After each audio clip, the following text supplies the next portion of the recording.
தமிழ்நாடு மக்கள் தேசிய கட்சி ஈரோடு புறநகர் மாவட்டம் சார்பாக வீரபாண்டிய கட்டபொம்மன் அவர்களின் 267வது பிறந்த நாள் விழா சத்தியமங்கலம் பழைய பேருந்து நிலையம் அருகில் நடைபெற்றது.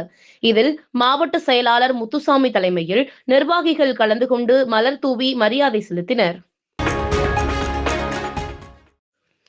பிரபல ஸ்மார்ட் போன்களுக்கு அட்டாச்சபிள் கீபோர்டு தயாரிக்கும் நிறுவனமான Clicks physical keyboard VA 4 inch டிஸ்பிளேவுடன் கம்யூனிகேட்டரை அறிமுகம் செய்துள்ளது.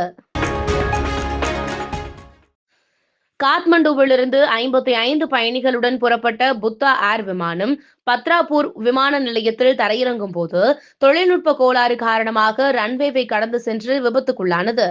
அதிர்ஷ்டவசமாக இந்த சம்பவத்தில் பயணிகள், ஊழியர்கள் என அனைவரும் காயமின்றி உயிர் தப்பினர். போதைப்பொருள் கடத்தல் குற்றச்சாட்டுகளின் கீழ் வெனிசுலா அதிபர் மதுரோவை கைது செய்துள்ளதாக அமெரிக்க வெளியுறவு அமைச்சர் மார்க் ரூபியோ தெரிவிப்பு. மதுரோ அமெரிக்காவில் விசாரணைக்கு உட்படுத்தப்படுவார் எனவும் தகவல். மாநில அரசு அலுவலர்கள் பெற்ற கடைசி மாத ஊதியத்தில் 50 விழுக்காடு உறுதியளிக்கப்பட்ட ஓய்வூதியமாக வழங்கப்படும். அரசு அலுவலர்கள் ஓய்வு பெறும் போதும், பணிக்காலத்தில் இறக்க நேரிடும் போதும் அவரவரின் பணிக்காலத்திற்கேற்ப 25 லட்சம் ரூபாய்க்கு மிகாமல் பணிக்கொடை வழங்கப்படும் என முதல்வர் மு.க.ஸ்டாலின் அறிவிப்பு. பயனர்கள் பதிவிடும் புகைப்படங்களை Grok AI தவறாக சித்தரித்துக் கொடுப்பதை கண்டித்து X நிறுவனத்திற்கு ஒன்றிய அரசு நோட்டீஸ்.